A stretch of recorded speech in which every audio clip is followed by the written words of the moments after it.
It's very easy these days for people to present themselves online as believing certain things, living certain values, while being able to do whatever they want in the privacy of their own home when they turn the cameras off. And I am very aware of that fact. I have been a full-time creator for several years at this point. How I present myself on camera is not how I present myself when the cameras are off. Mostly because when the cameras are off, I look like a gremlin who just crawled out of a hole in the ground, constantly in pajamas that are covered in cat hair and eating snacks. But some creators, some influencers out there take this to a terrifying place. I think a lot of the trends we've seen online in the last couple of years, a lot of the identities people wear like a costume, are just that. A costume. That it's much more about the aesthetic while the cameras are rolling and much less about how they actually live their life in the day-to-day. And nowhere is this more true than with the tradwife movement, which honestly, I could probably ramble on about for days and days and days. I just find tradwives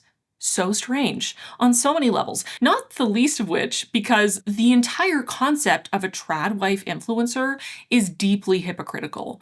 Tradwives are all about living their values of a patriarchal nuclear family where the man is the head of the household and the man goes out to earn money to provide for his family and his wife stays home with the kids, cooks and cleans and services her husband with a smile while wearing a cute frilly apron. And honestly, I started getting full body chills of ick while describing that. Truly, you could not pay me enough to cosplay as a tradwife for even a single day. Also, that brings me to a point I would just like to clarify early on in this video. I am not a tradwife. I sometimes get comments of people telling me that before they watched a video, they thought I was a tradwife because of my channel's name. The channel name is explained in every single description box of my videos, but I clearly can tell that most people do not read the description box for a plethora of reasons, including the fact that no one knows where my channel name came from. Anyway, I would just like to officially come out on the internet in this video as a bisexual, atheist, vegan, anti-capitalist feminist,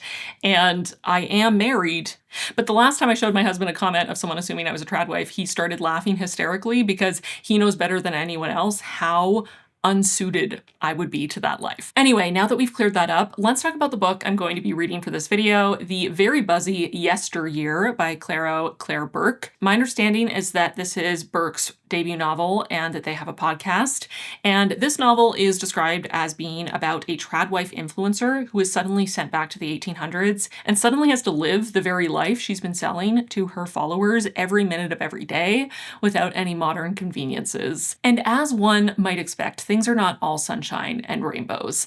What drew me most to this book was that I assumed, based on the premise, and I haven't read it yet, so I'm just going off assumptions here, but it feels like kind of the core premise of this book is exploring that natural hypocrisy at the center of the tradwife influencer movement, which is that by its very nature, being a tradwife influencer means that said tradwife has a job. Even if most of their content is filming themselves at home doing housewife, stay-at-home mom type activities, they are still vlogging for a living, and let me tell you, filming and editing videos and keeping up with posting, it's a full-time job. Just so ironic and also very sad to me that they're selling this lifestyle that they're not even living themselves, that they are making money off of selling a lifestyle that encourages women not to make their own money, that they are putting themselves in a more beneficial financial situation and giving themselves a certain level of agency and freedom in their marriage, in their family life, that the average woman who follows these kinds of values does not have because they do not have an income or career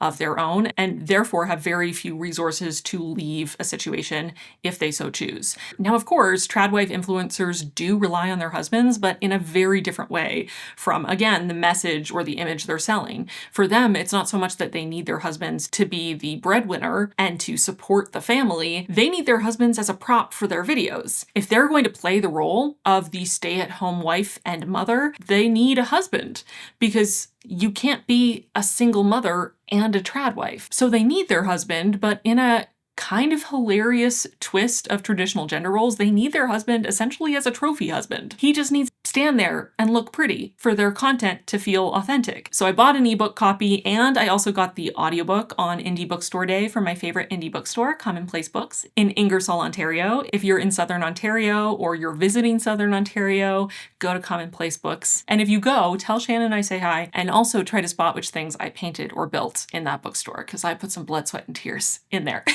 In yet another attempt to prove that I am, in fact, not a tradwife, I want to talk about one of my favorite hobbies outside of reading, which is buying myself jewelry, because I don't need a man to buy me jewelry. I have my own money and I can buy myself pretty sparkly things. And that's where the sponsor of this video, Ana Luisa, comes in, because I want to buy beautiful sparkly jewelry, but I also don't want to be financially irresponsible. And Ana Luisa allows me to buy high quality, elegant, timeless, long lasting pieces that are also easy on the wallet. Ana Luisa is my favorite jewelry brand. I wear their pieces literally every day of my life. Every time you see me on camera, I am wearing an Ana Luisa piece somewhere on my person, especially their earrings. I have 6 piercings total, so I am constantly doing ear stacks, and Ana Luisa is perfect for stacking jewelry, whether it's earrings or bracelets or rings or necklaces. I wear my pieces literally every day. I sleep in my pieces. I wear them to work out. I wear them in the shower, and they hold up amazingly. I have pieces in my life, like the earrings I'm wearing in my 3rd piercings right now, that I have worn literally every day for years. I wish I were exaggerating, but I hate changing earrings in my 3rd piercing, so I just leave them in there all the time. I mean, I take them out sometimes to clean them, but otherwise I wear them literally all the time,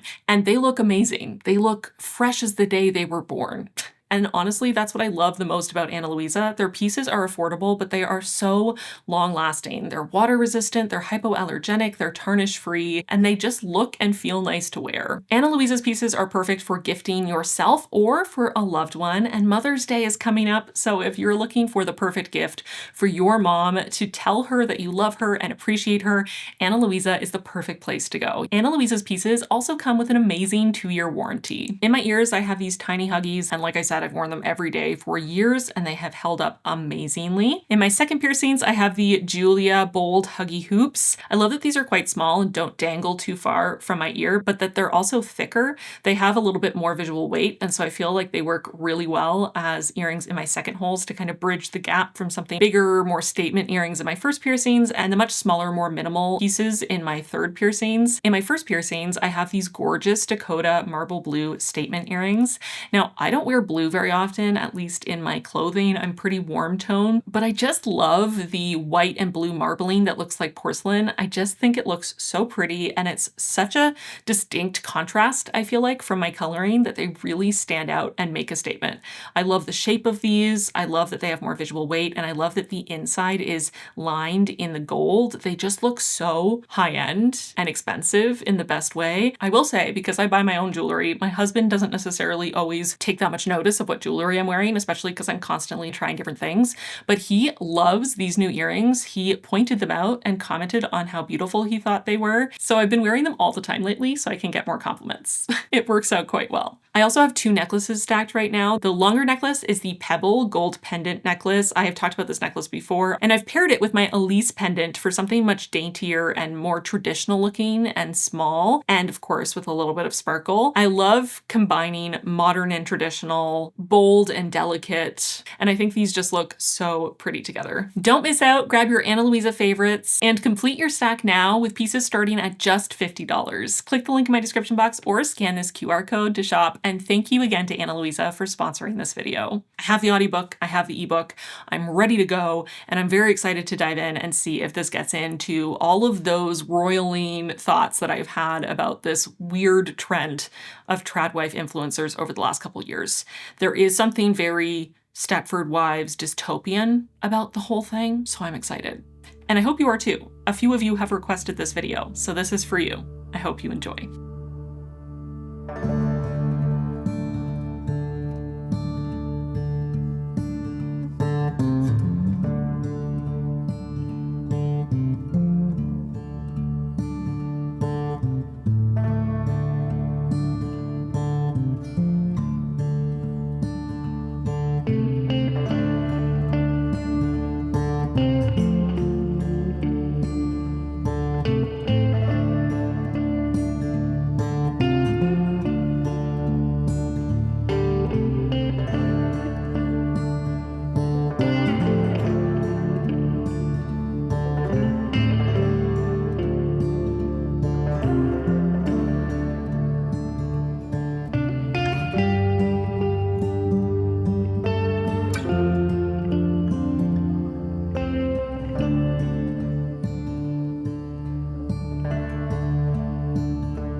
So I'm a third of the way through Yesteryear. I just finished chapter 16, so I'm 32% of the way through.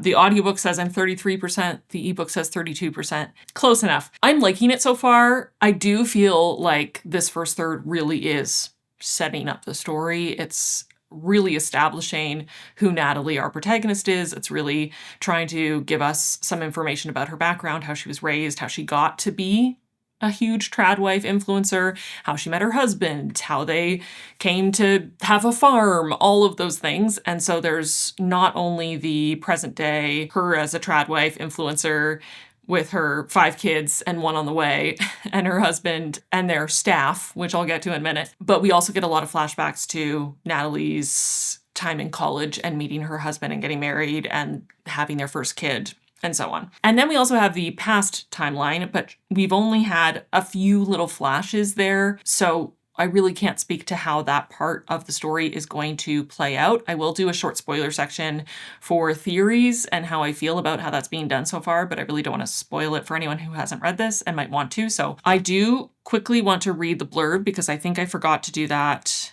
in the intro. A traditional American woman, a beautiful wife and mother who sells her pioneer lifestyle of raw milk and farm fresh eggs to her millions of social media followers, suddenly awakes cold, filthy, and terrified in the brutal reality of 1805, where she must unravel whether this living nightmare is an elaborate hoax, a twisted reality show, or something far more sinister in this sensational debut novel. My name was Natalie Heller Mills, and I was perfect at being alive.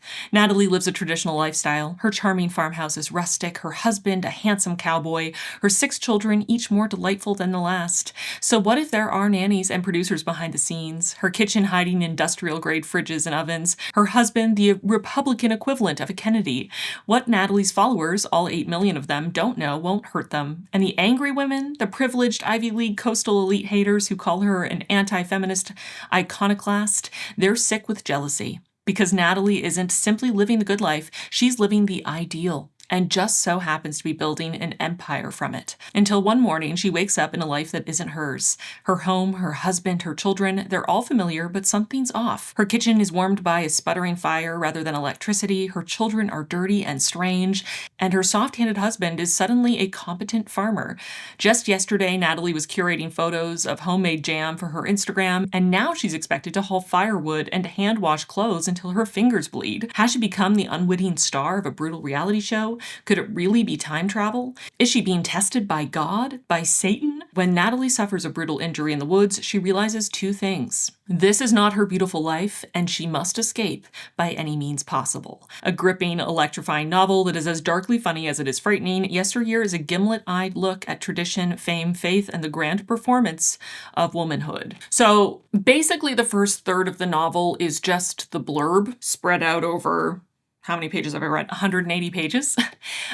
I guess a couple things, we've learned a couple things that weren't mentioned in the blurb, and things have been fleshed out a bit, especially with her history and how she got to this point. But the blurb basically summarizes the first third of the novel, and nothing else has really happened yet. So it is what it is. I will say, in terms of my hope that this would explore the hypocrisy inherent in the concept in general of a tradwife influencer, it's definitely doing so in the present day. Because right off the bat, we see that they live in a home that is styled to look like something from the golden days of the Prairie West, while having hidden away industrial fridges and ovens, like is mentioned in the blurb.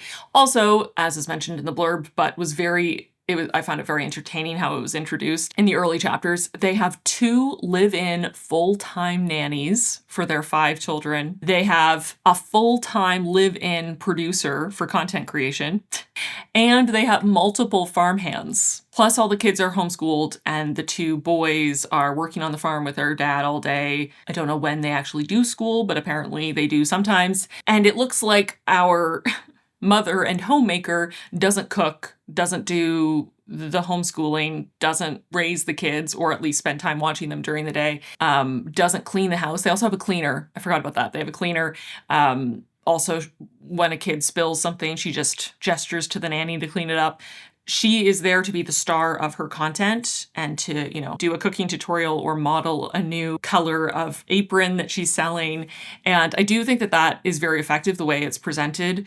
at depicting that double standard. And also, it's really doing a good job of creating this character in Natalie where you get flashes of self-awareness where you can tell that she actually is, I mean, she got into Harvard, she's smart, and you can tell she's smart enough to be self-aware of the situation she's in and the lie that she's selling. And you can tell that she's maybe dissatisfied with some aspects of her life. And as the first third progresses, you can see more and more sort of where those dissatisfactions come from. But she is smart enough to be really good at talking herself into anything. And she's clearly spent a very long time practicing this high-level self-delusion to make herself believe that she is living the best life possible and she is amazing at this life. And everyone who ever has anything to say about it is just so viciously jealous and obsessed with her that they can't imagine what it would be like to be her and be perfect and have the best life ever.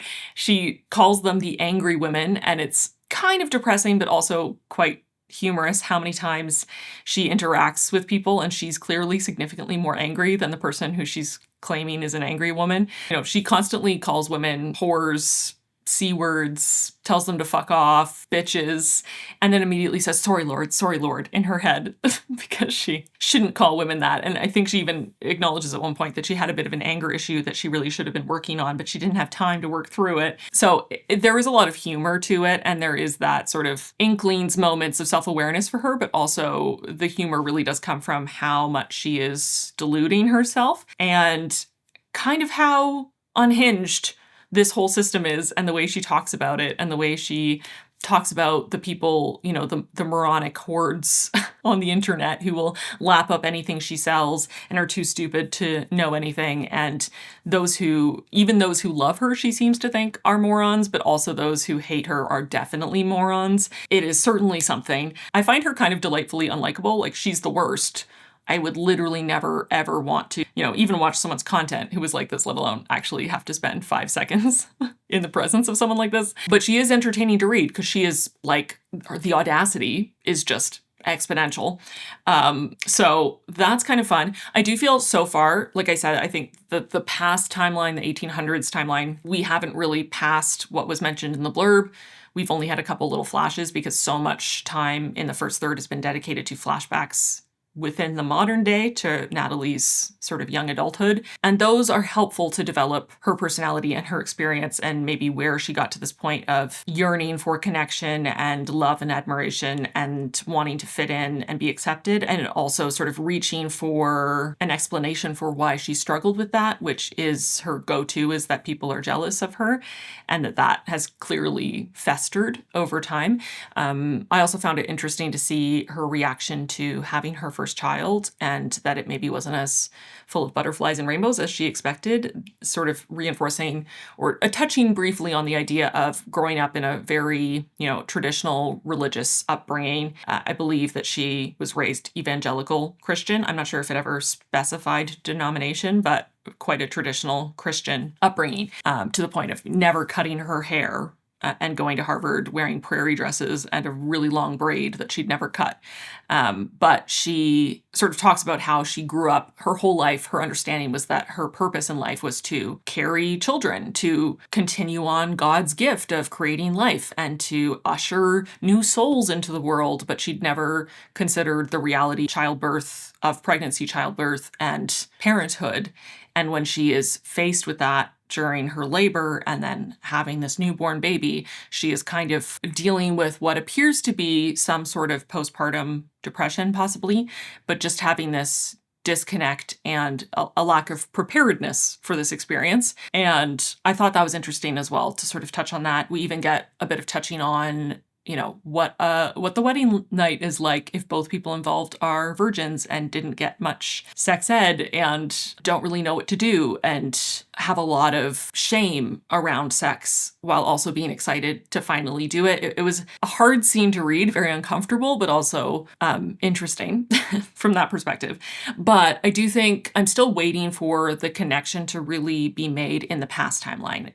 Right now, understandably so, because if this happened to you, you also would be trying to find an explanation. She's just confused. She's like, how could I possibly, this can't be real.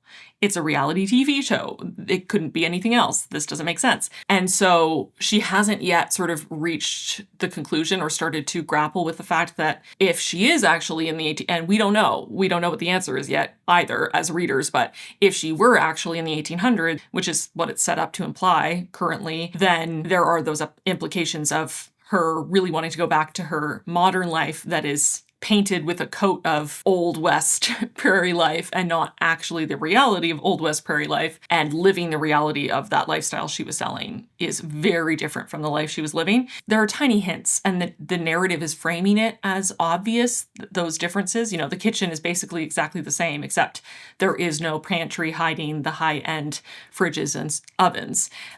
There's a fireplace just like there is in her version of the house, but this is a working fireplace, and it's also where they cook their meals. So the narrative is framing it that way somewhat, but she isn't grappling with that yet. And I'm kind of waiting for that because I think that connection will be really interesting if we get it.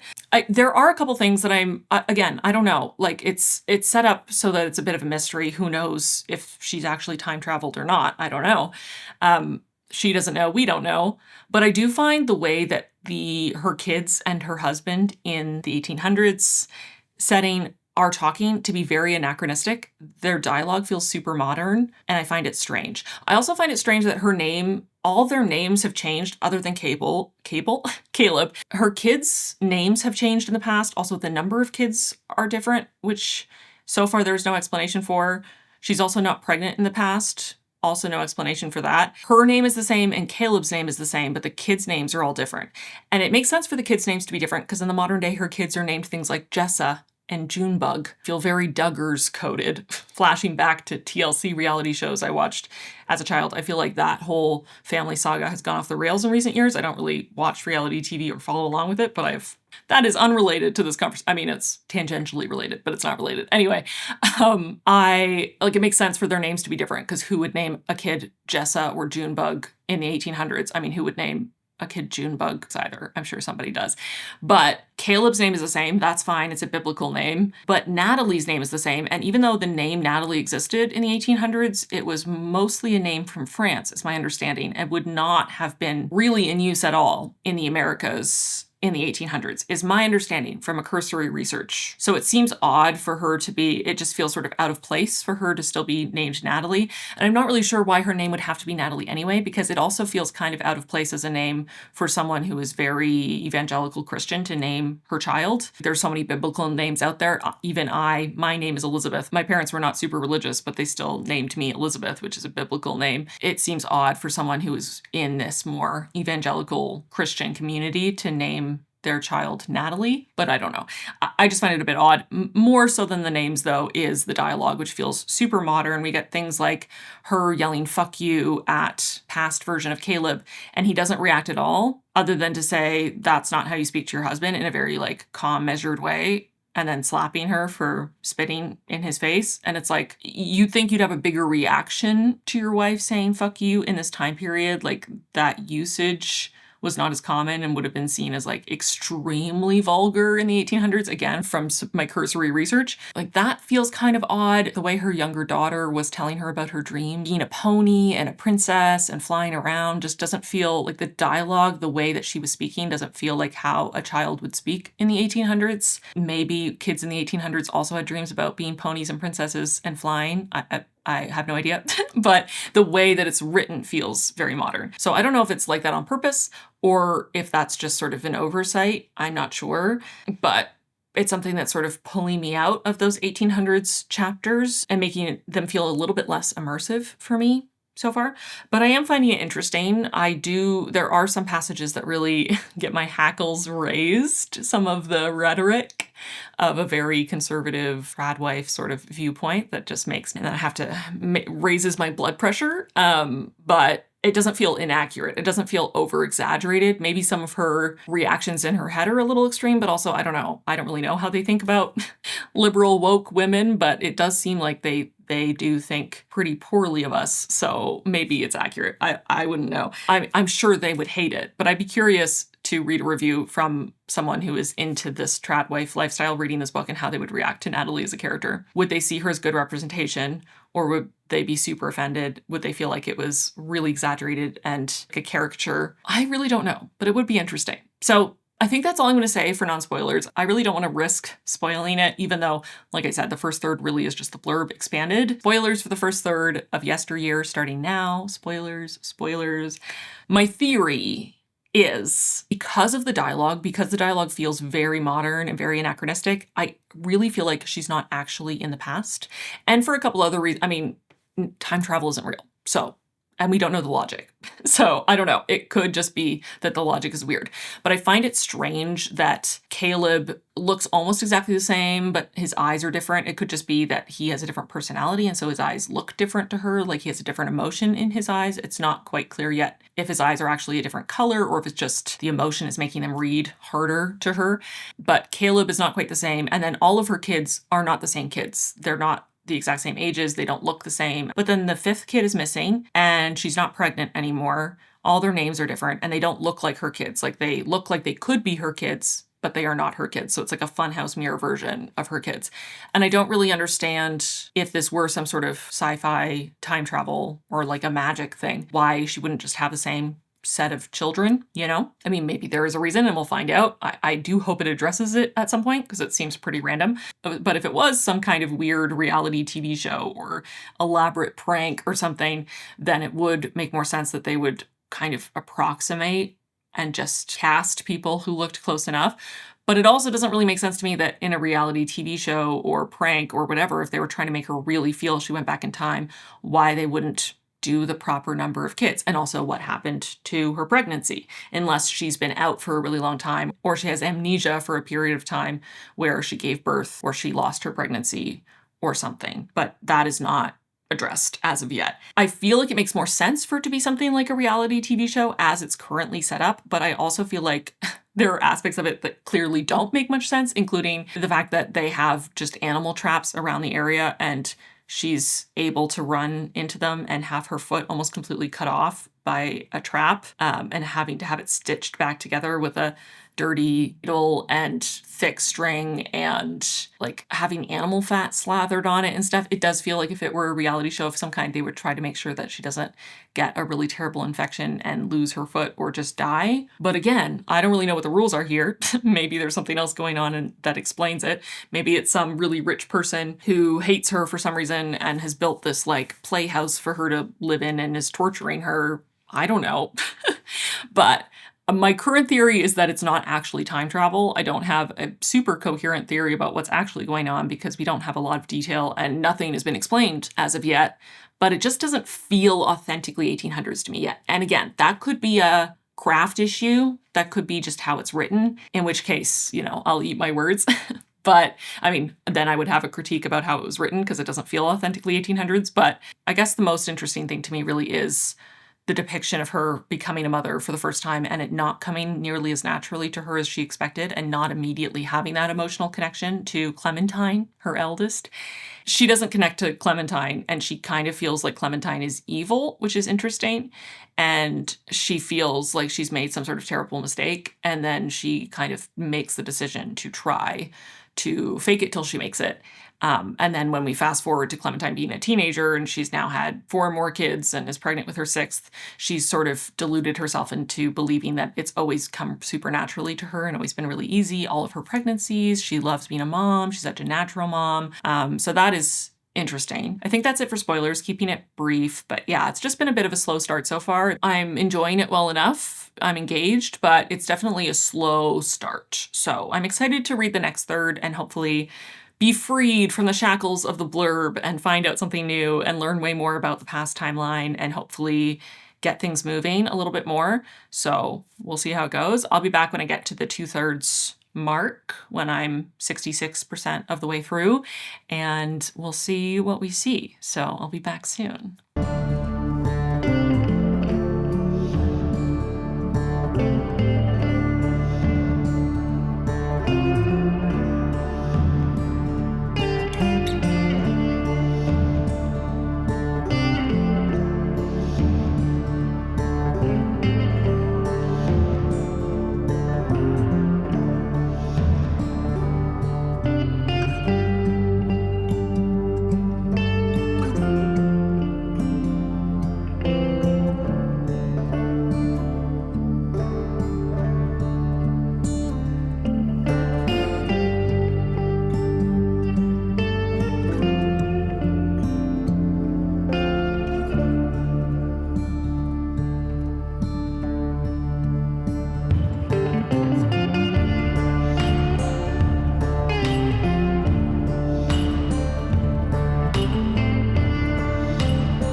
Okay, so I just finished the second third of Yesteryear. I just finished chapter 37, so I'm 67% of the way through. And, a lot less is happening here than I expected.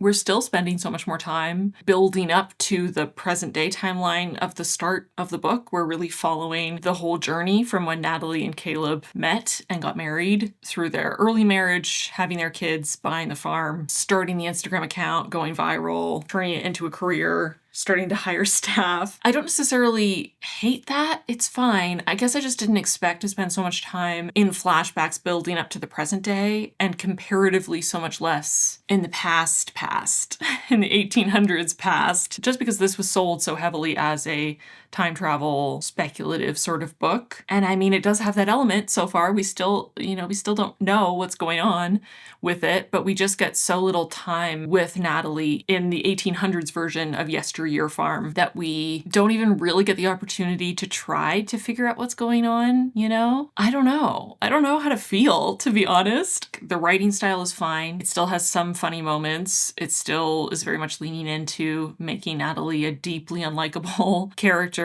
I do think as we continue to have these flashbacks, as we continue to follow her through more of her life, we understand more of how she got to this point, and we get more of those flashes of who she is underneath the performative mask of the perfect wife and mother, her insecurities and her struggles and her doubts and her moments of sort of pushing back against these roles or expectations, also moments of her failing and making mistakes and struggling, and that humanizes her. And I think it's interesting. I think Natalie's an interesting character. I just feel like so far removing the whole possibly time traveling to the 1800s thing would make almost no difference to the book as it currently stands. And again, there's still a third of the book left, so maybe things are, we're finally going to catch up to the present day. I mean, it does seem like we're getting closer. I think I did start to just skim my eyes over the next chapter, and it looks like they're just hiring the first nanny, and I think they have 4 kids at this point. So we're getting closer to where we started as the present day point. So maybe the last third is going to be mostly in the possibly time travel version of Yesteryear, and we're going to, everything's going to happen and it's going to be really speculative, or we're going to get answers,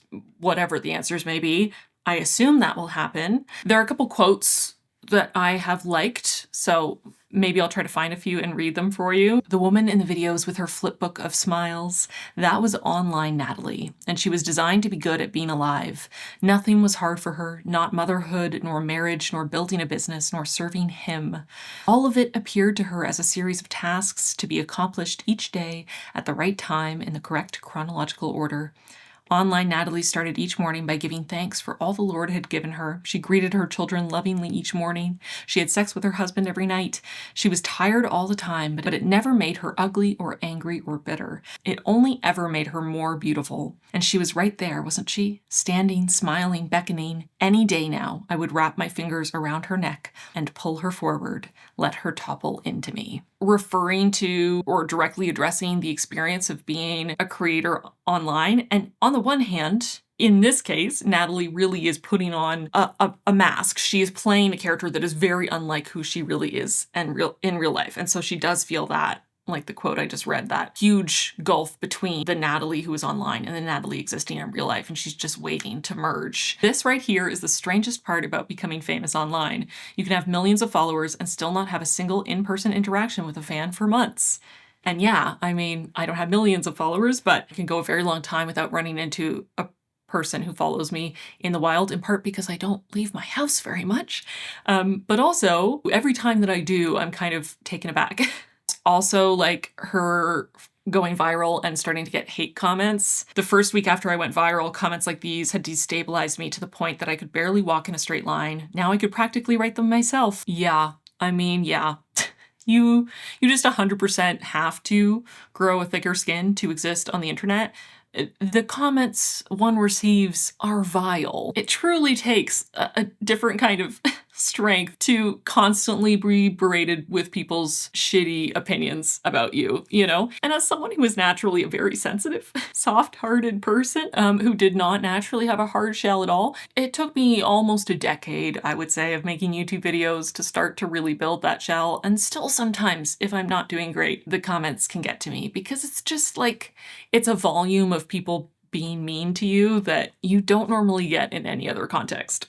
I would say. I am more at the point now where I'll get a mean comment and I'm more likely to laugh at it than I am to get hurt. And that's nice. On the one hand, it's nice because I'm sad less of the time. And on the other hand, it's kind of sad in and of itself that it's become so normal to me that it no longer affects me, you know? If only people were nicer on the internet. I do find Natalie pretty funny. Her beliefs, her value system is very far away from my own on whatever graph or scale you want to use for almost anything. We are very, very different people and have almost literally nothing in common. There are definitely times where the jokes she makes lean into being cruel and, you know, lean into body shaming or misogyny, slut shaming. But there are also many times where her jokes are just a little bit wry and sarcastic in a way that is quite entertaining. For example, her husband has started to fall into the manosphere thing, and both her father-in-law and her husband keep talking about how civil war is coming to America. I don't know if this is based on a real movement that is happening in the manosphere because I try to stay far, far away, but Caleb at one point earlier on, her husband had been talking about how when he first got into the manosphere that, you know, the world was trying to feminize men and back in the day, men would have been, you know, a soldier or a blacksmith or something, but now men weren't men and going on and on and on. And civil war was all the rage in the forums these days. Caleb had talked about it nonstop for a while, waxing on each evening about the inevitability of a national schism, the imminent need for local militias and homemade weapons, until finally I turned to him and said, well, at least now you'll get to be a soldier and a blacksmith, just like you always wanted. That shut him up quick. I do appreciate the dry humor. She is, again, written to be a very intelligent person, and it is kind of interesting to see her trying to build this empire and trying to figure out how to be an influencer, especially before she goes viral, because also some of those passages were really relatable for like early on when you're trying to figure out how to do anything and technology is messing up everything and you buy a tripod that's supposed to be perfect, but then it's not like, it's not heavy enough to hold your camera up. So then you have to like tape it with popsicle sticks and stuff it between things so it doesn't fall over. Like there are just a lot of those moments that I was like, oh yeah, I've been there trying to figure out how the heck to make content, and then you think you've done really well, and then you get comments about like, oh, it's blurry, or your audio sounds like shit, whatever, and you're like, no, but I spent hours trying to do a good job. So yeah, more relatable than I expected.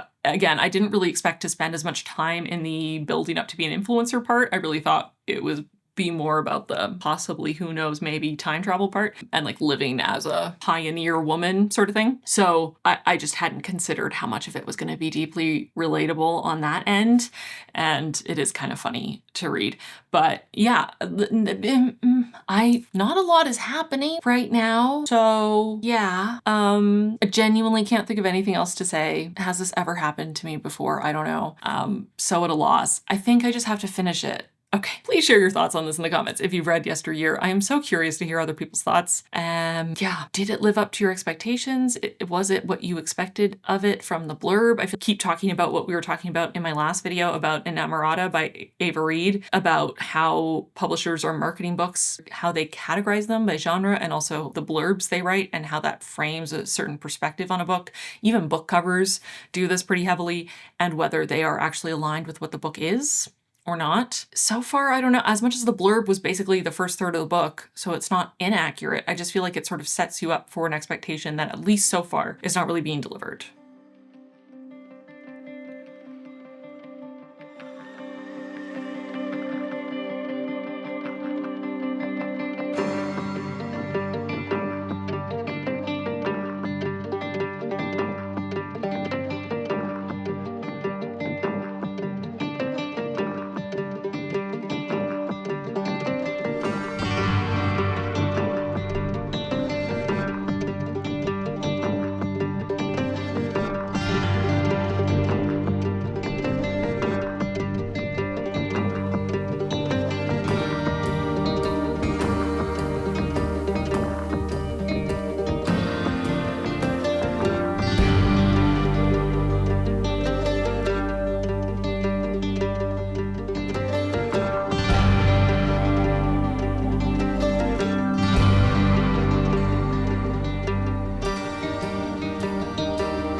I just finished Yesteryear probably 10 minutes ago, and I've just been sort of pacing my house, muttering under my breath about various things and putting things together and like scowling.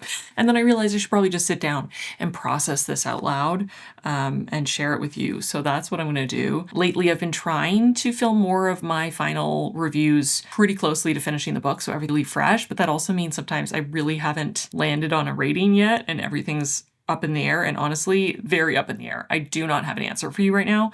I don't know how I feel about this overall right now, so I'm gonna talk it out with you. Honestly, I think what I'm gonna do is something a little weird for me. I normally don't do it in this order. I think I'm gonna do a spoiler section first so I can just talk through the ending and my thoughts and what's coming up for me without worrying about spoiling things. And then once I've done that, maybe I can summarize my thoughts in a non-spoiler way better, you know? So I'm gonna try that. Let's try that. And then I will do a non-spoiler wrap-up review of the whole book afterwards once I've organized my thoughts more. So spoilers starting now. Use the chapters in the description box to skip the spoilers if you don't want any spoilers for this book. Honestly, a lot happened in the last third of the book. I would say, I mean, I know that in the second third, I was kind of complaining about the fact that, maybe not complaining, but I struggled to say anything because it felt like the plot was going so slow and everything was really very slowly building and not really any brand new information or brand new concepts were being introduced really that I hadn't already discussed in the first third of the book. I guess one critique I would have of this book in general is that I do think the pacing is pretty uneven. I do think all the events that happen in the last third could have been expanded upon and taken up more of the narrative, and we could have had a little bit less of some of the earlier scenes that didn't add too much or were kind of establishing the same character traits, dynamics, feelings, hypocrisies, struggles again and again. That being said, the final third had so much. I think we not only in the modern day hired both nannies, hired the producer. Caleb starts sleeping with producer Shannon and falls in love with her and wants to leave Natalie to move to New York with Shannon because she challenges him and doesn't treat him like a child, which don't even get me started. Caleb is such a man-child the whole time. And you know what? 99.9% of the things Natalie does and says, I find baffling and, can't relate. But her attempt to get Caleb to literally do anything and be an adult in any capacity and contribute to their home and contribute to their lives in any way, have any responsibility, do anything other than hang out in his little shed and watch live streams of incel streamers all day and continue to kill dairy cows out of neglect repeatedly. Like, dude is a man-child. Don't even get me started with that shit. Anyway, she realizes very quickly that Shannon was probably the wrong person to hire because she does feel this sort of danger with her and feels Shannon's skepticism about the way they run their farm, the fact that they're using pesticides despite claiming to be organic, the ways that they are misleading their audience about how much help they have, and on and on and on. She's clearly much more critical of the image and their message than some of the other employees, but Natalie very quickly realizes how much of a difference it makes to have Shannon's assistance, how much better her content looks. And she, says, well, you can't step back in quality. And I feel like I can't do this alone now. And she has all the logins to all the accounts. She could destroy us. She has evidence of all kinds of things that she's taken photos and videos of. And I just can't fire her. And she keeps worrying about Shannon. And then she keeps not doing anything until it reaches a breaking point when Caleb comes to her to tell her that he and Shannon have begun an affair and he loves her and he wants to leave with Shannon and move to New York. And Natalie is understandably pissed off. Again, Natalie is not a likable character. She's not a nice person. There are so many things about her that we are not meant to like as readers, but also it's understandable that after everything she's gone through and the ways that she has completely manipulated her own life and shoved herself into a box to try to make this life work with Caleb and to try to build his perfect life where he can act as a cowboy without actually having to do any work or have any real responsibility or actually learn any skills. But he can pretend to be the manly man he wants to be and he can live out his childhood dream while she keeps them afloat. loved the point that they were given a $5 million gift to start this farm, and when Caleb was at the helm, they just squandered it all and were out of money, and they were only able to continue to be successful because she became popular online. Even to the point of, to create this dream for Caleb in her desperate attempt to figure out a way for him to even pretend to have a job and be the man of the house that she feels she needs because of how she was raised and her expectations of what a family looks like. She not only goes to her father-in-law to ask for $5 million to buy this farm property and agrees that none of it will be in her name and she will have zero ownership of the land, including the fact that she was asked to sign a prenup when they got married. So she would walk away from this with nothing, is the implication, but also that Doug requires her to have many, many more children for his son. He wants his son to be the patriarch of a big, happy, all-American family, mostly to boost his own image because he wants to run for president. And despite the fact that she has not taken to motherhood and she, at least the way she talks about it, does not really love her daughter Clementine, she has sort of adjusted to trying to take care of her and she is pretending to love her. It is heavily implied that she has pretty severe postpartum depression that is never addressed or treated,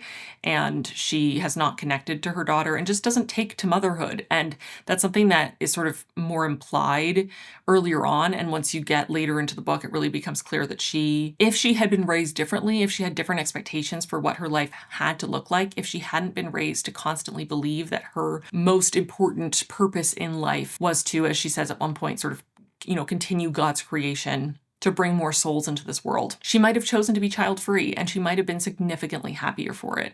And I find that as much as Natalie is a terrible person, and I do not like her one bit, she's actually just a very, very terrible human being, I also can't help but feel for her. I think that if Burke did anything with this book, she was able to create a really fascinating, complex character, a layered character, and give us enough of her background and of her internal conflicting thoughts that as much as you can hate her, at least for me, as much as I could hate her, I could also feel so bad for her that she was raised this way, that she really felt like she had no other choice. And she says that a few times, if there's no choice, like there's no choice. If there's no other option, is there a choice? If you truly have no other options, you do what you have to do. And she genuinely believed she had no other option but to make it work. Divorce is not an option. Failure is not an option.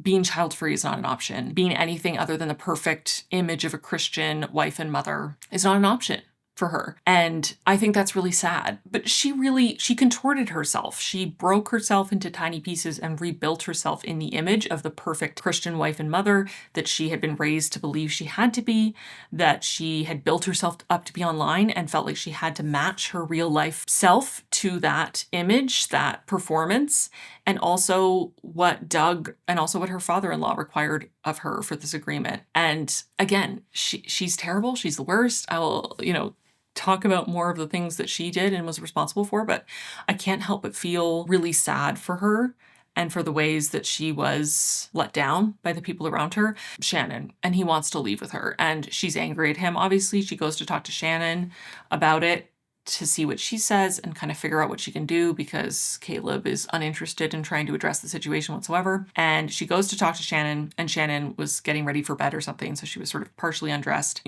pulls on a pair of pants so she can talk to her boss and doesn't fully do them up for some reason. Like, I realize they're having a serious conversation, but it's odd to me that you wouldn't just finish buttoning up your pants regardless. She's standing there in a tank top with her pants sort of pulled up but hanging open. The top of her underwear at the front is visible, with the open fly.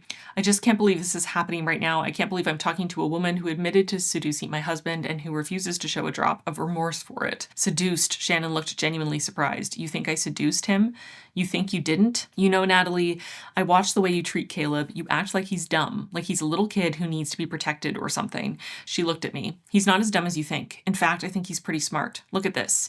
She made an impatient gesture around the room, but I knew she was referencing the range in its entirety, the barn and the chickens and the cows and the rivers and the mountains and the fences. He figured out a way for you to create a wet dream for him to live inside, and he found a way for you to do it so that you thought it was your idea, and he just gets to exist in this psychotic little snow globe you built just for him. In spite of all that, you somehow go on thinking that this was your idea, that you're the one who's in control. I don't totally agree with that. at least, again, this story is through Natalie's perspective, and she very clearly thinks that Caleb is a moron. And she also very clearly thinks most people are morons, other than herself.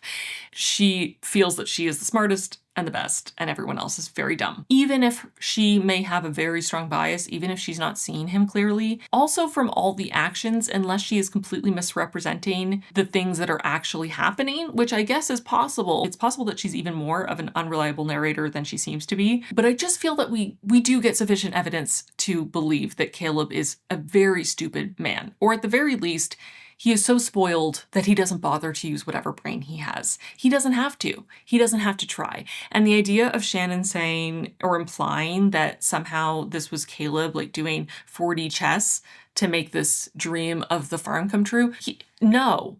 I'm sorry, no. He was like talking about how he wished he could have a job where he just played with their kids all day. And even though, yes, Natalie did it because it was one of the few things he said he was interested in was playing cowboy, and she thought it might help motivate him to actually participate in their life somewhat. She didn't do it for him. She did it for her to try to get him to become a man as she wanted him to be, her idea of what a man was, and also fulfill what her in-laws were requesting her to do, basically as a component of continuing to be married to him, because again, she signed a prenup where she would end up with nothing and she didn't believe in divorce, and that would have felt for her and her beliefs like a total failure for her. Honestly, in reading the scene, I think also maybe in part because I am of an age with Natalie, Shannon is 21 or something at this point. My girl. It definitely feels like there's a little bit of naivete on Shannon's part in her understanding of the situation and her own bias, understanding the situation through Caleb's point of view, which again, like this whole thing started because she started trying to disabuse him of the notions that he was learning online because he was falling into constant conspiracy theory rabbit holes and just believing literally anything anyone on the internet told him to like ridiculous degrees. Absolutely mind-bogglingly stupid, but apparently he's a genius because he made all this happen for sure. He was definitely in control. Anyway, this was my idea, is Natalie's response. And then Shannon again, do you know why Caleb likes me so much? It's because I'm the only person on this farm who treats him like a person, not a project. I listen when he speaks. I ask questions. I call him on his bullshit. I talk to him like I'm a real person, like he is a real person. And if he takes that experience and assumes it to mean we're in love, then all that proves to me is how bad his understanding of relationships really is. Which again, like, sorry, I'm so sorry. Caleb is a full-grown fucking adult. I just truly can't imagine expecting to be treated like an adult and talked to like an adult if you literally will not participate in an adult life whatsoever. Like, if you are totally incapable of participating, contributing, showing up to the table as an adult and as an equal partner, then your partner's not going to treat you like an adult or an equal partner. Like, that is not a failure on Natalie's part. And again, like, Natalie's the worst, but also Caleb being a child in an adult's body is not Natalie's fault. His parents even said, like, we were really hoping that him getting married would fix him somehow. We were really hoping you would somehow turn him into a man because we 100% failed. He is a child. He would like to never work a day in his life. He is the baby in an extremely wealthy family, and his parents either didn't try at all or completely failed in turning him into a fully functioning adult, and they just passed that off onto their daughter-in-law, hoping she would fix it so she could be his mother wife. And again, it just feels like Shannon has such a lack of understanding of what's actually going on in this dynamic, and she's seeing what she wants to see with Caleb and really diminishing how much Natalie is doing here. Again, Natalie's the worst, but it's not her. She's not responsible for Caleb's actions or lack thereof. You don't feel bad at all. You're a whore, a homewrecker, and you don't even care. Shannon raised her eyebrows. It was the only part of her expression that moved. Actually, she said quietly, I'm not. This is what I'm trying to say to you, Natalie. In order for me to be a homewrecker, you would have to have a home for me to wreck, and you don't. You don't even have a family. What you have is a business. Your nannies know it, your farmhands know it, your husband knows it, and someday your kids will know it too. And do you know what? I think they're going to hate you for it. I think they'll never forgive you. There is a certain amount of insight there, and I would agree with the sentiment that she doesn't really have a family. She isn't really a mother to her kids in the current setup. She doesn't really have a marriage. Their whole life is set up for presenting it online and is about the business, and she's exploiting her children and making a living off of her children and posting them online. And yet, that doesn't mean that what Shannon did isn't wrong. What Caleb did isn't wrong. This might be a really fucked up family, but they are actually a family, even if a very fucked up one. Again, is Natalie a good person? No, but that doesn't mean that what Shannon did is okay either. Was it fun, Shannon? Was it fun getting fucked by a man who can't even maintain an erection? She was supposed to look horrified or maybe ashamed. Instead, she looked concerned. Oh God, Natalie, is he not hard when he has sex with you? But this really totally is the last straw for her. It really sends her into a blind rage and she ends up strangling Shannon. She's sort of jumped on her, pushed her back on the bed, is strangling her, is straddling her on top of her on the bed. In this blackout, at some point in some way, Shannon's pants fell down around her ankles, because remember, she didn't do them up. In this moment, in reading it, to me, it read like she blacked out in anger and started strangling her, and then when she realized what was happening, backed off. I was like, oh fuck, yeah, I definitely shouldn't kill her right now. Later on, Shannon alleges that there was a sexual assault piece here. And I'd be really curious to read your perception of this scene in the comments, because to me, how it read was that there was not a sexual assault, or at least not an intentional assault, that because her pants were not done up, they were quite loose and they fell when she was strangled, pushed back onto the bed. That while, yes, that was an assault, as in a violent physical assault, it was not a sexual assault. And that it was framed that way because either Shannon herself believed or someone who was advising her, like her lawyers, thought that it would be more effective at tearing her down, at making it impossible to wave away or explain, and also that it would be more damning for her and her entire business and her reputation if she was portrayed to be this closeted lesbian who was predatory, who attacked her and assaulted her sexually, because that would be way worse than her just attacking her and strangling her. That sort of turns out to be true. We later when she reveals that that is how she's framing it, everyone freaks out at the fact that it's being portrayed this way. And her father-in-law is going on and on about how it would have been better if his son had just sexually assaulted Shannon. That would have been easier to brush under the rug and for everyone to get over in a few weeks. But how can they possibly fix the PR disaster that is Natalie being secretly gay and being the one to attack or assault her? And honestly, as a queer woman, as a bisexual woman, I really hope that the intention was the second, that it was set up to be intentionally more damaging because of the homophobia, especially within right-wing conservative circles, and not implying in the text that Natalie was actually a queer woman and that she did in fact sexually assault Shannon. Because I think it being a commentary on the fact that tearing a woman down by framing her as secretly queer and aggressive is more effective than claiming that yet another man has sexually assaulted yet another woman. You know, there's commentary to be said there about the priorities within conservative traditional values type communities and what is seen to be a forgivable offense and an ignorable offense and what is seen to be an unforgivable sin. There is enough ambiguity that it bothers me a little bit as a queer woman reading it, because I don't love the idea of framing it as her genuinely being a repressed lesbian and that this is the one moment where her desires came out when she assaulted Shannon. It doesn't work for me. I think that Natalie is a terrible person and she doesn't have to be a predator and we don't need to reinforce those kinds of stereotypes. If it's a commentary on those stereotypes and hypocrisy within the conservative community, conservative religious right-wing community, I think that that makes sense with the other themes and works, but it is very ambiguous. So I'd be curious to know your thoughts and how you read the scene in the moment, and also if the interview recontextualized your thoughts. If she was, then of course we would get rid of it. Take her to another state, bring her to a doctor we trusted. Doug would know how to find one. It was a shame. It broke my heart to even think about, but the Lord would certainly understand, because abortions are one of the greatest sins, unless it is your young employee who is the mistress of your husband who is pregnant, in which case we need to get that abortion immediately, which again, just feels like it reinforces all of these themes. And of course, we finish this whole interaction with Shannon saying, I would never be stupid enough to have a child with that man. Which again, I'm like, okay, so you're going on and on about how he's actually smarter than Shannon thinks, but you would never be stupid enough to have a child with that man? Okay. Okay.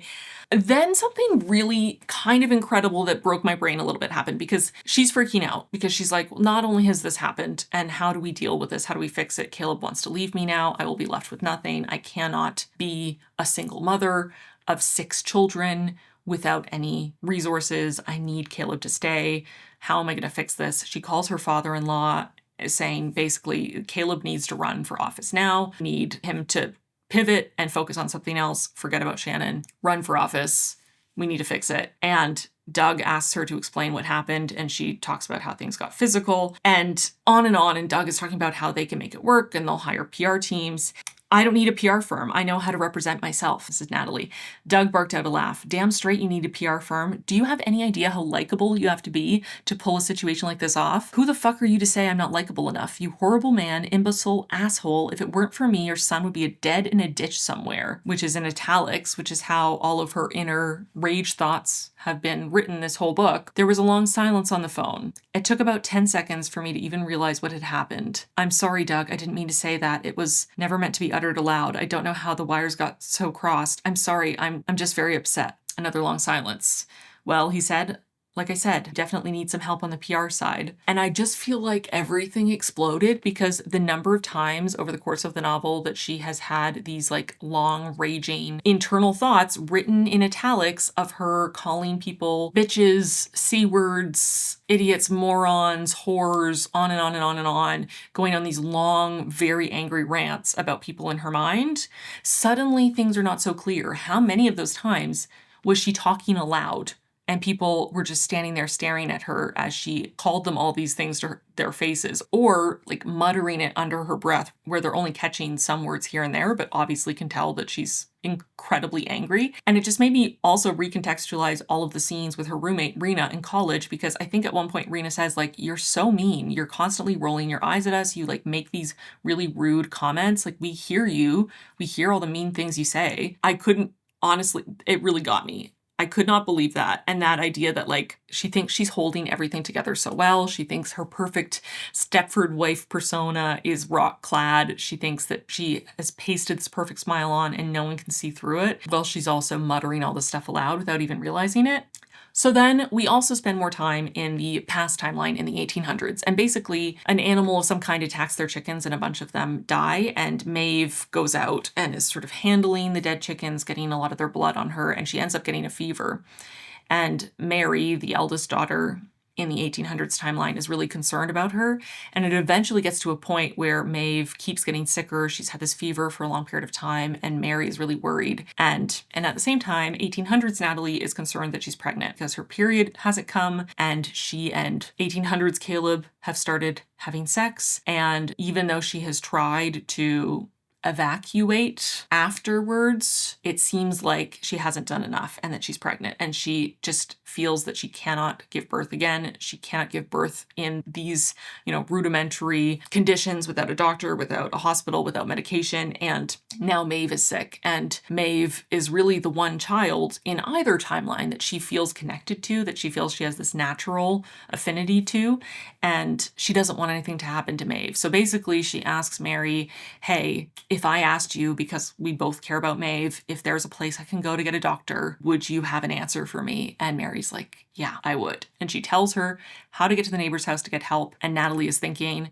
I will go. I will genuinely ask for help. I will get them to send a doctor for Maeve, but I am not going back. I would rather die than go back. So I'm leaving for good. She also discovers at this point that the trap that she got hurt on in the first night that she was in the 1800s and almost took her entire foot off was the only trap in the woods, the singular trap. And the fear of having that happen again is part of why she has stayed all this time. Turns out there was only one, and there were so many options. There were so many paths and marked paths through the woods that she could have been taking that she didn't know about. But she gets to the neighbor's house and she shows up and things are weird. Like there's a photo of her and her original family on the wall, and she sees one of the neighbor men who have come around. There were these two men that came around to their farm a few times, and he's sitting there taking fruit and veg out of one box or crate and taking off grocery store stickers and putting them in another. She sees a truck, a blue truck, as she approaches. There's a radio, a TV, and the man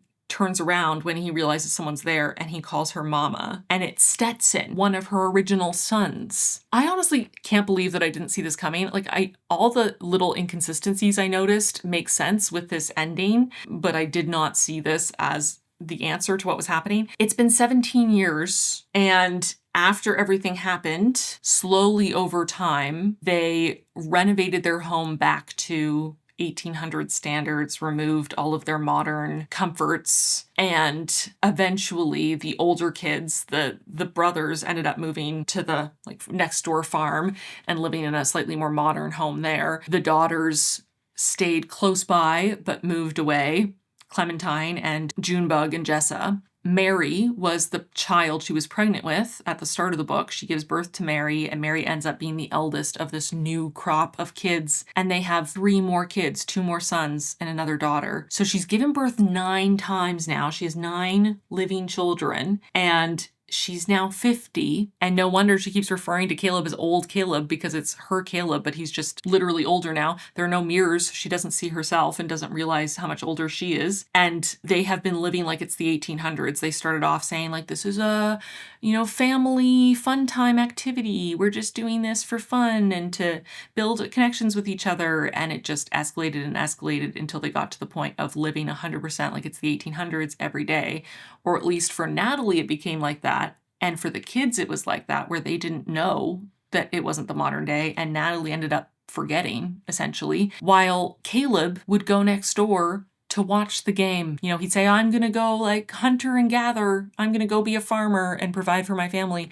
He would go next door to where one of the grown-up sons would have bought all the groceries they need from the grocery store for him to bring back with him.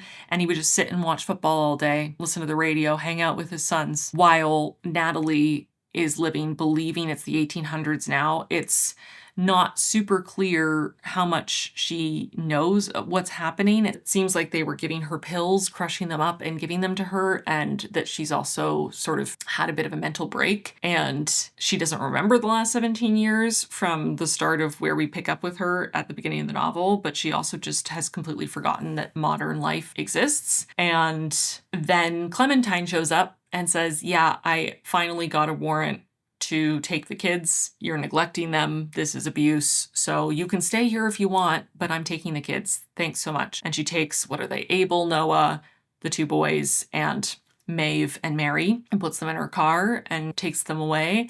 And Natalie and Caleb were like, well, shit, I don't really want to stay here just with you. I kind of hate you. Yeah, I kind of hate you too. I guess we should leave now. And they leave hand in hand. And then we fast forward 5 years. Natalie is in jail serving a 30-year sentence for child abuse and also animal abuse. I suppose because they killed so many animals on the farm by just not knowing how to care for them. There's no mention of Caleb. Is he in jail? Don't know. We have no idea. I would hope so, because he was just as involved, if not more responsible, for the animal abuse, and also definitely involved in this choice to abuse their children with this play acting that they do. 5 years later, she's doing an interview with Rena, her old roommate, who has become a regional anchor, newscaster, and her daughter, Mary, the youngest from the start, her 6th child, who is also the oldest of the new 1800s version of their family, is writing a memoir dedicated to her mother about her experiences.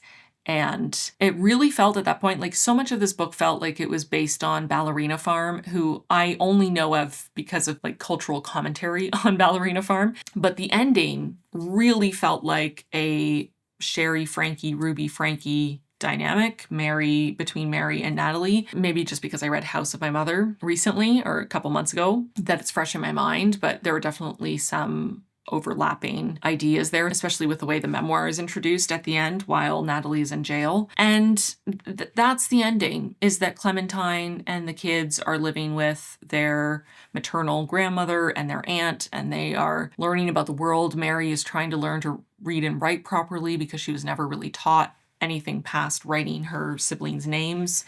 And they are learning about things even in the original version of this, when they are obviously living in the modern day, but they're just on the farm and homeschooling, that the homeschooling, the level of education they're actually giving their children is abysmal. Not only because there's so many things, there's so many topics they're choosing not to educate their children on because of their beliefs and trying to mold their children to follow in their footsteps in terms of their values, but also just basic facts. As a preteen, Clementine didn't know what an ocean was. So there's a severe amount of neglect, even with their first attempt at having a family. I really don't know how to feel about the ending. I really didn't see it coming. I do struggle with the amount of disbelief I have to suspend to feel that it makes sense for her to have completely blacked out 17 entire years and giving birth to 4 kids and all this time living there, and the transition to this time period, it just feels a little hard to understand. I do think it's quite sad that she thinks at the end that Maeve is the last child she had and will ever have, and she's the first child that she truly loved, or where that connection and that love came naturally, which is quite sad. And again, just really reinforces that feeling that she never should have been a mom. She's not suited to be a mom. She didn't enjoy being a mom. She wasn't good at being a mom. Not everyone is. Like, she didn't have natural maternal instincts, and she didn't seem at all interested in the role of mother, and she didn't take to it.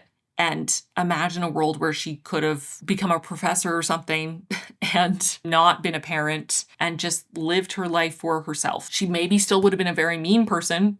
I don't know. At least if she'd been able to live for herself, she wouldn't have brought 9 children into the world only to neglect and abuse them, right? I just remember that the lawyers were trying to figure out ways to sort of bring Shannon's credibility into question. And one of the things they found is that her sister is a lesbian, and they were thinking they might use that angle to try to discredit her. And Natalie calls that out as a really stupid thing to use. And also, like, that's all you can come up with. You need to do your job better. Like, come on. Only for Shannon to frame what happened between them as a sexual assault and imply that Natalie is queer and use that against her. And for that to be like the final nail in the coffin of her downfall. There's some irony there. And like, she's even thinking at the end about her kids from the original timeline, her original family, and how she misses them and hopes they're okay before Clementine shows up and tells her what happened. And one of the things she thinks is that Junebug, her youngest before Mary, when she was just pregnant with Mary, that she didn't spend enough time with her to get to know her. She doesn't know anything about her. She doesn't even have a little tagline for how to summarize her for her audience. Like, she has Jessa is their resident firecracker, which is her little tagline that she even admitted at one point wasn't particularly true about Jessa, but that she felt it was a good way to distinguish her from the other kids. So she just kept calling her that and kept referring to her as their firecracker. And she freely admits that she didn't spend enough time with her youngest to be able to describe her at all. She never learned anything about her. I just think, like, as much as Natalie really sucks, and she really does, I also just think I can't help but feel a little bad for her, and bad for anyone in this kind of a situation who is forced to live a life, try to shove themselves into a hole they don't fit in, to be a version of themselves that they just aren't,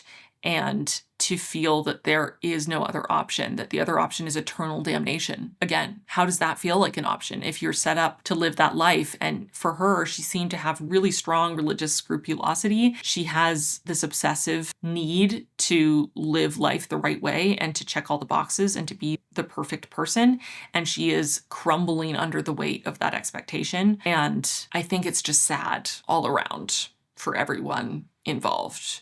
And that Natalie can be a really terrible person and an abusive mother. And also, I can feel bad for her too, and the life that she was forced into, or the life that she was raised into and then couldn't figure out how to get out of, that she couldn't break out of that conditioning. And of course, at the end of the day, especially with the reveal that all of those internal rages might have actually been audible to people, but even when they were in her head, it became very clear early on and just continued throughout that she is the angry woman that she is projecting out on every other woman. She is so envious of the lives of other women who get to choose, who get to divorce their husbands that they hate and find joy somewhere else, that choose a career over homemaking and motherhood. She is projecting the jealousy and the anger and the envy and the dissatisfaction with her life on every other woman. And again, feel sad for her. I think especially the biggest thing for me is the really heavily implied postpartum depression and her never getting support for that. I find that really heartbreaking. I think the scenes of her after the birth of Clementine and how confused and how despairing she was about kind of genuinely feeling that there was something evil about Clementine and just not being able to connect to her at all and feeling like she's made the biggest mistake and she can't go back. I found that really heartbreaking. And she has support in that her mother is there and her mother helps take care of the baby until she can take over, but she doesn't have the kind of support she needs for what she's going through mentally. I do think this would be a really interesting book to reread, considering that maybe every single thing is not true. Natalie is a deeply unreliable narrator that is filtering everything. Like, even the first time you realize that she's filtering filtering things through her own perception, but thinking that to an even greater degree, things may not be happening the way she's perceiving them, and that things we think are in her head are actually said out loud, and on and on and on, and that things might not be how we perceive them. I think, even things like the way that she perceived her roommate having sex with a guy she came back with, and in her head, the way she perceived it was her roommate begging him or asking him to stay and to have sex with her. And later her roommate is telling her friends that she felt assaulted.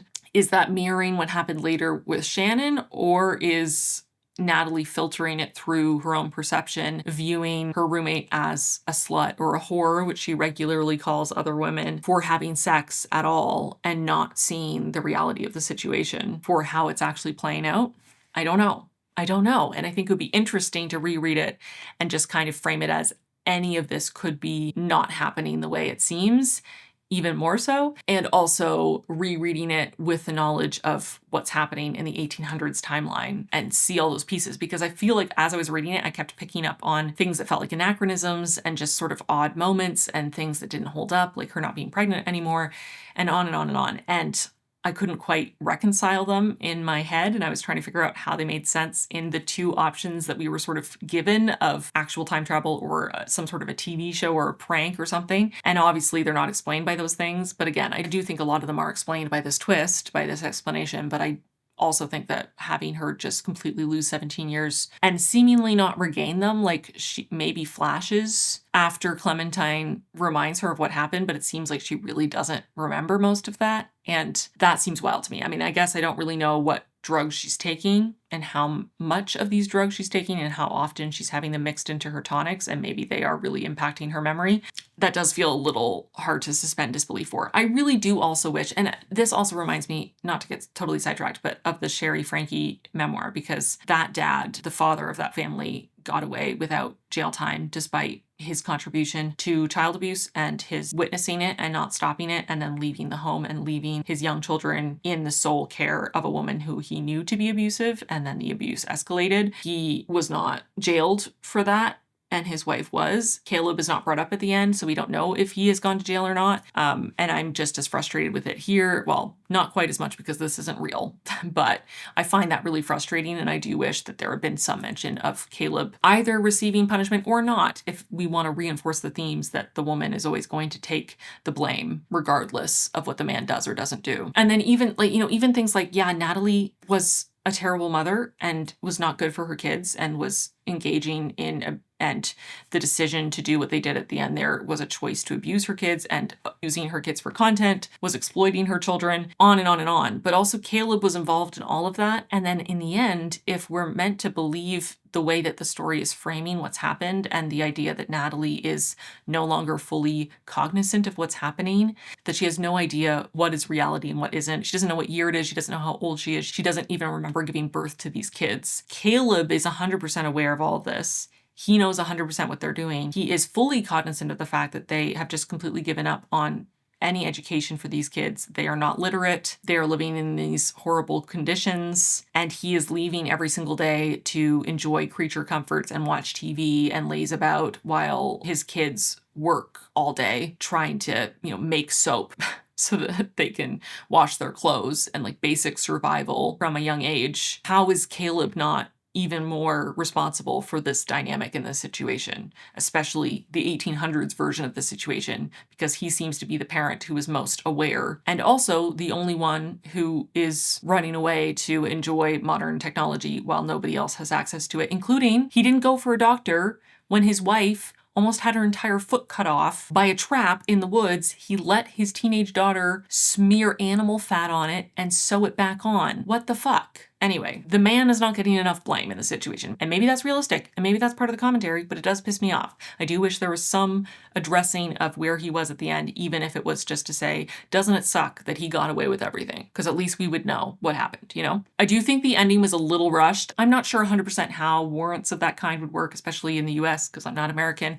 It felt a little convenient. It felt a little fast. Again, I think the pacing was off. The ending had packed so much into a very short period of time. Natalie was being financially abused by Caleb because of their dynamic. As much as she was raking in income, when he discovered that that income was coming in, he redirected it to his account and essentially threatened her for siphoning off her own income. And again, she has no stake in the land. She signed a prenup. There's even a moment where she thinks about what would happen if I left Caleb. How could I raise 6 children with nothing? And she realized it was impossible and she couldn't leave him. I think it's also sad and interesting how Caleb progresses over time, because as much as at the beginning he is a man-child, he has no adult responsibilities, he doesn't care to be an adult, he is uninterested in participating in managing their family. He just kind of wants to play act at life. And that's it. He's been very spoiled, but he at least is a gentle person at the beginning. He really enjoys, he sort of gets giddy at the idea of growing vegetables, and he doesn't want to have livestock because he doesn't want to kill them, and he doesn't want to eat meat from animals who are suffering or are scared, and he loves their kids. I mean, he's terrible at actually doing any of the childcare, but he does love playing with them and, you know, bath time and whatever, and he's a good dad in the capacity to which he can come to the plate, which is very minimal. I am giving him flowers for the tiniest thing, but I'm just saying he's a gentle man at the beginning. He gets really excited by the idea of being a kindergarten teacher. He thinks he would actually be really happy as a kindergarten teacher.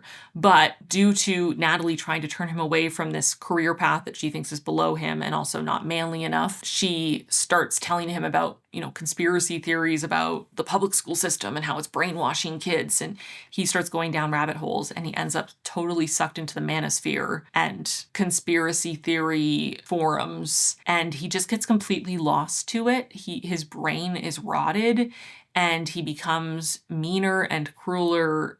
And over time, like by the end of the book, he is just a completely different person. And yes, a lot of time has passed as well, 17 years on, but he's also turned into the man that Natalie thought she wanted. He's turned into this manly man. He's turned into a man who does what he wants and doesn't listen to his wife and will physically assault her if she misbehaves, and is this like manly head of the house sort of figure if we ignore the fact that he's not actually doing any work on the farm and he's just going off to get grocery bought food every day and watching the game and being lazy. But he is turned into more of the vision of what she thought she wanted, and in fact that is a nightmare. And it's sad for him too. Again, it's like, you know, Caleb is also terrible. He also abused his kids. He also abused his wife. He also is a piece of shit. But I also feel sad for him being sucked into this brain rotting system of people telling him that he's worthless unless he's this big, bad, terrifying man, where he believes all these conspiracy theories, where he feels he has to live up to these standards, where he can't just be the more gentle person he is. He has to harden up, otherwise he's worthless. And it makes him miserable too. And I think that's just what I see so much when it comes to like manosphere and incel spaces. Men seem drawn to them because they're searching for community, or they feel like something's missing in their lives, and they end up feeling like they find community and belonging at the detriment of everything else, where they seem to be totally miserable and so angry. And it's like Natalie too. She can't stop thinking about how all these women wish they had her life and how angry they all are, but it's really her who is so angry. She hates her life. She is miserable. She is trapped. She cannot escape, and she is angry all the time. And it's just sad. I think that's all I'm going to say for spoilers. I'm racking my brain a bit if I missed anything, but honestly, this video is probably going to be really long anyway. So if I missed something and you want to talk about it, leave a comment and I will happily talk more with you.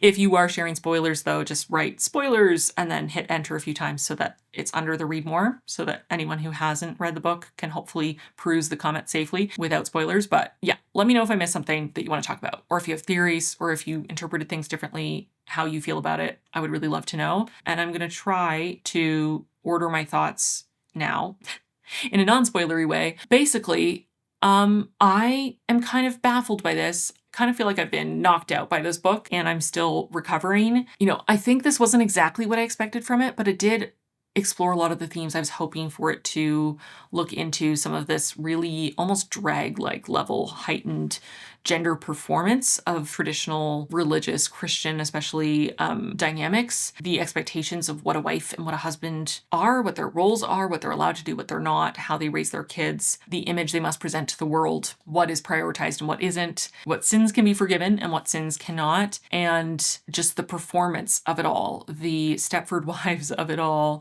as well as addressing the agency, the lack of agency, more obviously for women and children in this dynamic, but also for men on some level, of a lack of ability to choose their own path and to be their own person, that they have to uphold. Again, this almost drag-like gender performance of masculinity, as much as the woman has to uphold this drag-like performance of femininity. They have to fill their particular roles. They only can interact in certain ways. And there are expectations and a plan laid out for them that they have to check off like a checklist. Otherwise, they are a failure and they have let down not only their community and their family, but also their God. And I think this book explores those things. I think this book explores the falsity of the internet, how much of a performance, especially the tradwife space is, and the inherent hypocrisy and irony of existing as a tradwife influencer and what that means and how different the experience is for the creator than it is for the audience and for anyone trying to emulate that life. And also exploring, I think, how for the influencer, they might have more agency and freedom and live a different life than what they project online, but they also can be trapped in the system as well. I think this book did a great job of creating characters who you absolutely despise, and for good reason, but you also can't help but feel bad for them at times because you can just see how unhappy they are and how they don't see any way out, how trapped they feel, how angry they are, how miserable they are. And it's hard not to feel bad for someone who is suffering that much, but you also hate them at the same time. And I think that's maybe a hard combination to pull off. I don't know. I feel like I haven't felt so strongly about characters in a minute, where I just hated Natalie so much. I hated Caleb so much. I hated multiple other characters so much, but I also felt so bad for them. They felt extremely real, even though they were quite heightened, and sometimes heightened for effect and for humor. They also did feel grounded in a certain reality. And I think that was very effective. I do think the pacing was off. The first 2/3 were very slow. The first third was just the blurb with a couple extra added details. The second third, almost nothing happened. And then the third, everything happened very fast. And the wrap up was a little convenient. There were a couple things unexplained. There were a couple threads left untied and things that I would have loved to be addressed even in a single sentence. So it was a bit uneven, but this is also a debut novel. And honestly, when I think about the fact that it's a debut, I'm incredibly impressed. There was a lot that this did well. There are some moments and some aspects of it that I'm sort of iffy on, and I'm not sure exactly how I feel, and I might need more time. I may need some days or weeks to percolate and process, to figure out where I land and talk to more people. Hopefully y'all are leaving comments down below as I speak in the future when you're watching this, so I can talk to you about it and continue to sort of process my thoughts. But as much as this wasn't exactly what I was sort of thinking going in, and there's different directions it could have gone in that I maybe would have liked better on some level, I do think that what this did was really interesting. I think this was super engaging, a really quick and engrossing read, even despite the pacing issues. I think some of the writing choices were landed a little bit off for me, but also the writing quality was pretty good considering it's a debut novel. And also I've read a lot of books lately from non-debut authors whose writing is much messier and seems like it wasn't edited and feels like an early draft. This felt much more polished, even if there were some choices here and there that kind of stood out to me as a little odd and I wished had been refined a touch more. It still felt much more of a polished product. And again, it's a debut novel, which is kind of wild. I think that this tackled a lot of really difficult topics. And again, some of them I'm sort of iffy about how I feel at the end of the day, if I felt that they were explored well enough or not, or how I feel about the portrayal in some of these moments. But I also think that it is a complicated issue. It's a messy issue. This character is a messed up character. It's maybe a good sign that I feel so conflicted and so sort of bowled over by it. I feel like books don't do that to me that often. I usually know pretty well where I stand and how I feel about a book. And I think this was overall a really good experience in that I found it super interesting. And I think I'll be thinking about it for a long time. So even if it wasn't perfect for me, and even if I have little qualms here and there, I think this was pretty effective. I think I liked it. Does it seem like I liked it? I think I liked it. I have no idea what to rate this. I don't know. I am thinking maybe 4 stars. Maybe 4 stars.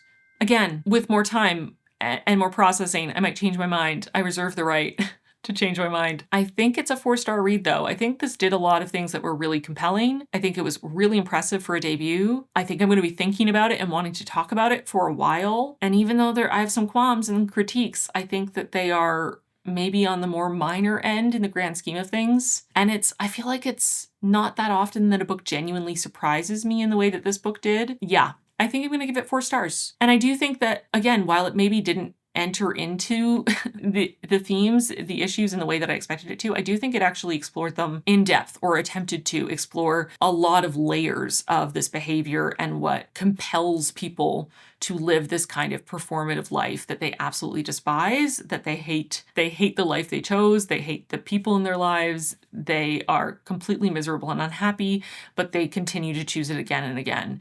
And this book really tries to find the core of why that is in a way that I found really sad, but also very compelling. I just found it fascinating. Like, I'm almost tempted to just reread this immediately, which is wild because I kind of want to reread it with the context of knowing where it goes. I think that's also a good sign. I don't know. I'm going to give it 4 stars for now. I think I'm going to stop talking, in part because I'm losing my voice.